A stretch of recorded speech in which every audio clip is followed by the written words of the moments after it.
students, welcome to Submission School of Learning. I hope you all are fine.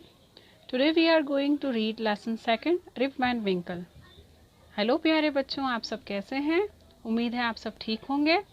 आज हम पढ़ने वाले हैं इंग्लिश का लेसन 2 रिप वैन विंकल। इस लेसन में हम एक लेज़ी मैन के बारे में पढ़ेंगे, एक आलसी आदमी के बारे में पढ़ेंगे और कैसे वो बूढ़े ही हो जाते हैं इस बारे में भी हम जानेंगे। So let's start lesson 2 Rip Van Winkle. One day Rip Van Winkle fell asleep and when he woke up he had become an old man.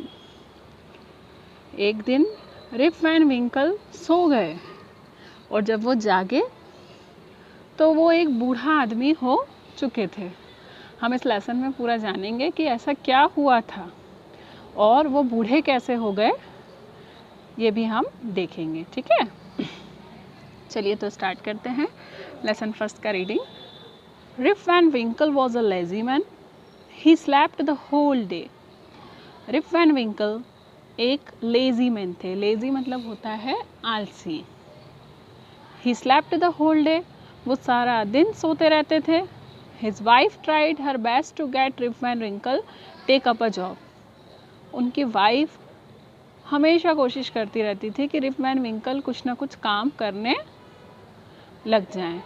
Take up a job, job मतलब कोई काम जिससे कि इनकम आने लगे या पैसा आने लगे। When he did get a job, he was asked to leave because he slept too much. जब भी रिप वैन विंकल को कोई नौकरी मिल जाती या कोई काम मिल जाता, उन्हें काम से निकाल ही दिया जाता था। क्यों निकाल दिया जाता था? क्योंकि वो वहाँ पर बहुत ज़्यादा सोया करते थे। One day, Rip Van Winkle, tired of his wife telling him to get a job, ran up a mountain with his favorite companion. एक दिन रिप वैन विंकल जब बहुत थक गए, अपनी बीवी की बातें सुनकर, अपनी वाइफ की बातें सुन के, जॉब ढूंढो जॉब ढूंढो जॉब ढूंढो, उन्होंने क्या किया, वो एक पहाड़ पर भाग गए। घर छोड़कर कहाँ चले गए? वो एक पहाड़ पर भाग गए with his favourite companion, his dog. अपने फेवरेट कंपेनियन, फेवरेट मतलब होता है पसंदीदा और कंपेनियन मतलब होता है साथी, दोस्त या साथी। कौन था उनका फेवरेट कंपेनियन? उनका डॉग। डॉग मतलब कुत्ता। ही reached the top, crossed a stream, went to a spot where nobody ever came and he sat down there. He reached the top. पहाड़ के सबसे ऊंचे सिरे पे वो पहुंच गए। वहाँ से उन्होंने एक स्ट्रीम क्रॉस की, स्ट्रीम मतलब पानी की नहर क्रॉस की, और एक ऐसे स्पॉट पर पहुँचे, एक ऐसी जगह पर पहुँचे where nobody ever came, जहाँ कभी भी कोई भी नहीं आया था। And he sat down there, और वहाँ जाकर वो बैठ गए। He had never had so much exercise in his life. वहाँ पहुँचने के लिए उन्हें जितनी मेहनत करना पड़ी थी ना, उन्होंने कभी पहले उतनी मेहनत नहीं की थी। समझ में आया बच्चों? यहाँ पर रिप वैन विंकल के बारे में है, जो कि एक लेजी मैन थे। वो सारा दिन सोते रहते थे। जब उनकी वाइफ ने उन्हें बार बार जॉब करने के लिए कहा, तो कभी कुछ जॉब मिल भी जाती तो क्या होता था, उन्हें वहाँ से भगा दिया जाता था, क्योंकि वो काम पर भी सो जाया करते थे। जब उनकी वाइफ ने उन्हें बार बार काम करने के लिए कहा तो उन्होंने घर छोड़ के वो भाग गए और एक पहाड़ पर चले गए अपने डॉग को लेकर। वो पहाड़ की ऊंचाई पर पहुँचे, एक ऐसी जगह पर जहाँ पर पहले कभी कोई नहीं पहुँचा था। अब पहाड़ पर चढ़ने में उनको इतनी एक्सरसाइज करनी पड़ी जितनी पहले कभी किसी ने नहीं की थी। He was just getting back his breath when he heard someone call his name, Rip Van Winkle. बस वो अपने आप को संभालने ही लगे थे, क्योंकि वो थक गए थे पहाड़ चढ़ के। बस वो अपने आप को संभालने ही लगे थे, उनकी सांस नॉर्मल होने ही लगी थी कि उन्होंने सुना कि कोई उन्हें उनके नाम से पुकार रहा था, Rip Van Winkle. Strange, nobody knows me here. Then who is calling me? उन्होंने सोचा, रिप वैन विंकल ने सोचा, अजीब बात है। स्ट्रेंज मतलब अजीब, अजीब बात है, मुझे तो यहाँ कोई नहीं जानता। फिर मुझे मेरे नाम से यहाँ पर कौन पुकार रहा है? He turned around and saw a funny looking man carrying a big barrel. वो टर्न हुए और उन्होंने टर्न होते ही देखा कि उन्हें एक फनी लुकिंग मैन दिखाई दिया. फनी लुकिंग मैन मतलब, फनी मतलब होता है मजाक करने वाला और लुकिंग मतलब होता है दिखने वाला. मतलब एक ऐसा आदमी उन्हें दिखाई दिया जो बहुत फनी लग रहा था, जिसको देख करके हमें हंसी आ जाए, ऐसा आदमी दिखाई दिया. यहाँ पर एक नया वर्ड है बैरल. बैरल मतलब होता है एक ऐसा बर्तन जो कि ऊपर और नीचे से फ्लैट होता है और बीच से थोड़ा सा चौड़ा होता है, जिसमें कि हम कोई भी लिक्विड रख सकते हैं, पानी रख सकते हैं, किसी तरह का कोई भी लिक्विड रखा जा सकता है. ये प्लास्टिक का हो सकता है, लकड़ी का हो सकता है या मेटल का भी हो सकता है. आप यहाँ पिक्चर में देख सकते हैं, ये एक वुडन बैरल का पिक्चर है. इसमें आप देखें ऊपर और नीचे का सरफेस इसका फ्लैट है, बीच से थोड़ा सा चौड़ा है, इसमें पानी रखा जा सकता है. ऐसे ही प्लास्टिक के बैरल आते हैं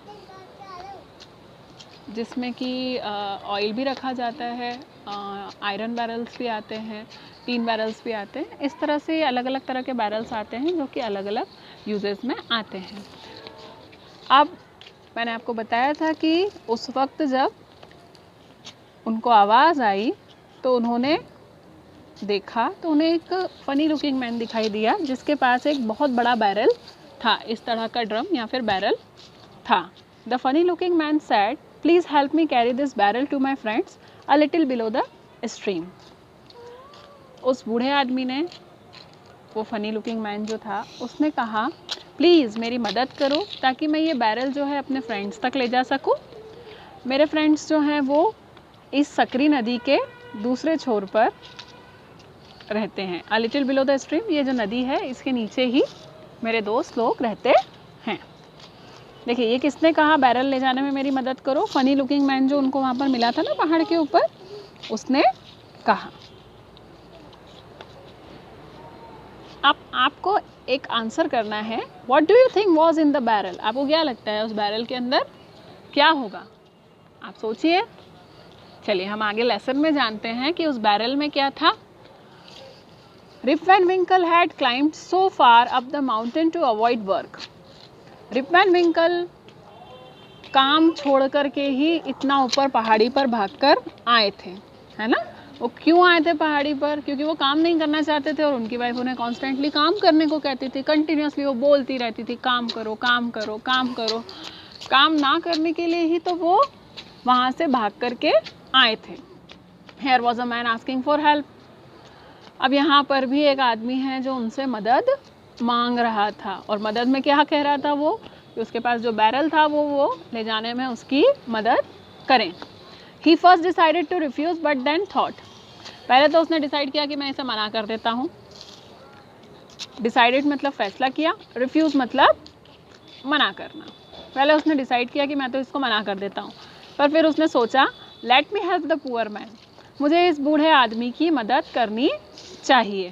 देन आई कैन रेस्ट, उसके बाद तो मैं रेस्ट कर ही सकता हूँ. मुझे इस आदमी की मदद कर देना चाहिए और उसके बाद मैं आराम तो कर ही सकता हूँ.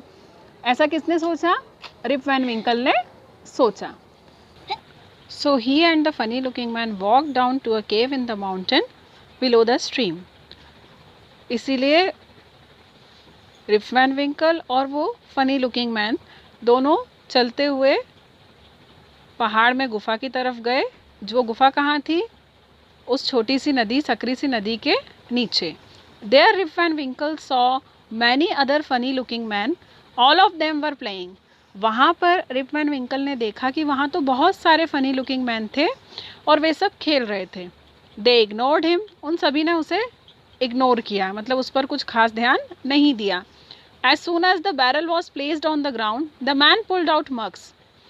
जैसे ही इन दोनों ने बैरल को वहाँ पर रखा, वहाँ ज़मीन पर रखा. किन दोनों ने? रिप वैन विंकल और उस फनी लुकिंग मैन ने. As soon as the barrel was placed on the ground, the man pulled out mugs, dipped them into the barrel and drank something. जैसे ही बैरल को उन्होंने ग्राउंड पर रखा, उन लोगों ने, जितने भी वहाँ पर आसपास फनी लुकिंग मैन थे ना, सब ने अपने अपने मग्स निकाल लिए। मग समझते हैं ना, जो घर में हम मग्स यूज़ करते हैं ना, उनको कहा जाता है। उन मग्स को उन्होंने बैरल में डिप किया और उसमें से कुछ निकाल करके पिया। It was a strange sweet drink. वो जो पी रहे थे वो एक अजीब सी मीठी सी ड्रिंक थी। Rip Van Winkle too dipped a mug in the barrel and drank it. Rip Van Winkle ने भी एक मग उसमें डिप किया, और किस में डिप किया? बैरल में। उसमें से कुछ लिक्विड निकाला और उसे पिया। It tested good. उसका जो स्वाद था वो अच्छा था। ही हैड वन मोर मग। उसने एक और मग भरा और उसे भी पिया। आफ्टर हैविंग 3 मग्स ही फेल अस्लीप। उसने 3 मग भर करके वो ड्रिंक पी और उसके बाद वो सो गया। कौन? Rip Van Winkle. Rip Van Winkle ने 3 मग पिए उस ड्रिंक के और उसके बाद वो सो गए। He saw that all the funny looking men had gone. He called out to his dog, but there was no response. He could not believe he had slept the whole day and night. He got up, his joints ached.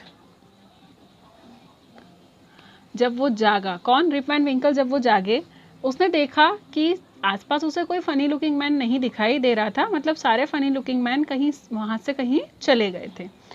उसने अपने dog को भी बुलाया। मैंने आपको बताया था ना, डॉग भी उनके साथ एज अ कंपेनियन गया था। तो वो डॉग को भी बुलाया, पर डॉग की तरफ से भी कोई रिस्पॉन्स नहीं आया। He could not believe he had slept the whole day and night. उसे यकीन ही नहीं हुआ कि वो सारा दिन और सारी रात सोता ही रहा। He got up. वो उठा। His joints ached. उसका जोड़, उसके सारे जोड़, शरीर के जोड़ होते हैं ना, जॉइंट्स जितने भी, वो सारे जॉइंट्स दुख रहे थे। एक्ड मतलब होता है दुखना। आपको एक क्वेश्चन का आंसर देना है। Why do you think his joints act? आपको क्यों लगता है कि उसके जोड़ों में दर्द हो रहा था, उसके जॉइंट्स दुख रहे थे? चलिए, इसका आंसर हमको आगे मिलेगा। As he started walking back home he saw the village down below. जैसे ही उसने नीचे उतरना शुरू किया, अपने घर की तरफ वापस जाने के लिए नीचे उतरना शुरू किया, उसे अपना गांव नीचे ही दिखाई दिया। विच समहाउ सीम्ड चेंज। लेकिन उसे ऐसा लग रहा था कि गांव में कुछ बदलाव आ गए हैं, कुछ चेंजेस हो गए हैं। When he entered the village, he saw new faces. जब वो गांव में एंटर हुआ तो उसे नए नए चेहरे दिखाई दिए। कुछ अलग सा लग रहा था, सब चेंज लग रहा था। उसे चेहरे भी नए नए दिखाई दिए। All the people looked at him and rubbed their chins. वहां पर भी सारे लोग उसकी तरफ देख रहे थे और अपनी चिन्स को रब करने लगे, अपनी दाढ़ी को रब करने लगे। Seeing them do this, Rip Van Winkle did the same. उन्हें ऐसा करते हुए देख करके रिप वैन विंकल ने भी अपनी दाढ़ी की तरफ हाथ बढ़ाया। To his surprise, he found that he had grown a foot long beard overnight. उसने देखा, उसे बड़ा आश्चर्य हुआ, उसे सरप्राइज हुआ कि उसकी तो बहुत बड़ी दाढ़ी आ चुकी थी। एक ही रात में उसकी बहुत बड़ी दाढ़ी आ चुकी थी।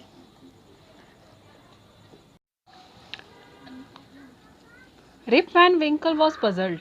He believed that he knew most of the village folks well. Rip Van Winkle बहुत puzzled था। उसे कुछ समझ में ही नहीं आ रहा था, कैसे रातों रात उसकी दाढ़ी इतनी बड़ी हो गई।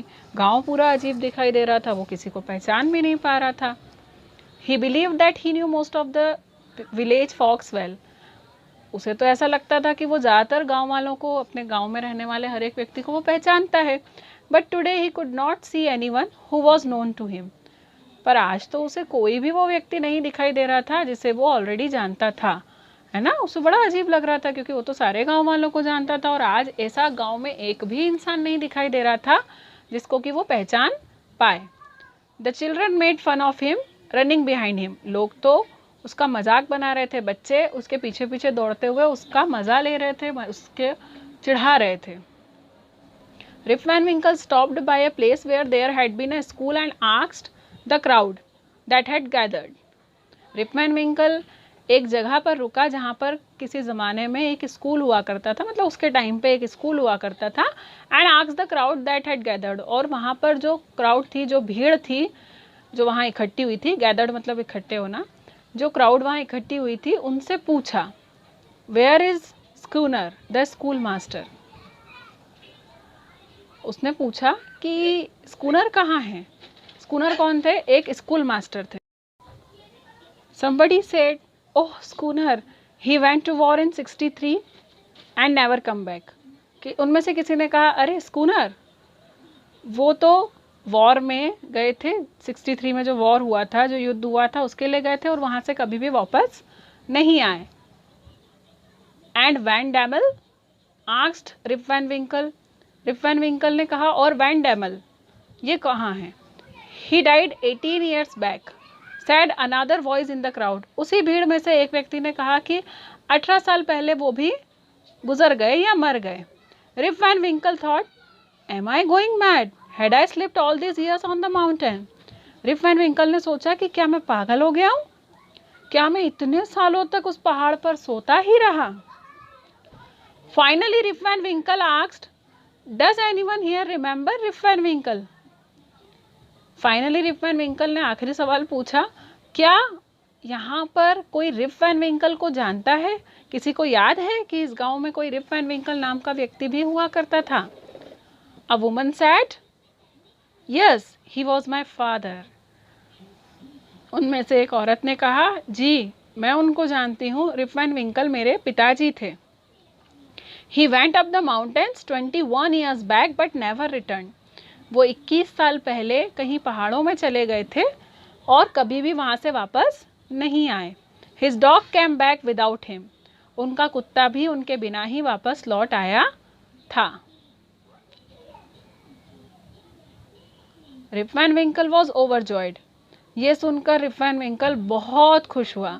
ही said, daughter it is me Rip Van Winkle, don't you recognise me. Rip Van Winkle ने अपनी बेटी से कहा कि बेटी मैं रिप वैन विंकल ही हूँ, क्या तुम मुझे पहचान नहीं पा रही? रिकॉग्नाइज मतलब पहचानना। Oh my father, it is really you, where you have been all this while. अरे पिताजी क्या ये आप ही हैं? आप इतने वक्त तक कहाँ थे? ऐसा किसने कहा? रिप वैन विंकल की बेटी ने कहा। रिप वैन विंकल 21 साल के बाद वहाँ वापस आए थे और उनकी बेटी ने कहा कि वे पहाड़ पर चले गए, कभी वापस नहीं आए, लेकिन जैसे ही उन्होंने बताया तो वो बेटी मान गई। उन्होंने कहा, मेरे पिताजी क्या आप सच में आप ही हैं? और आप इतने वक्त तक कहाँ थे? Father and daughter hugged each other.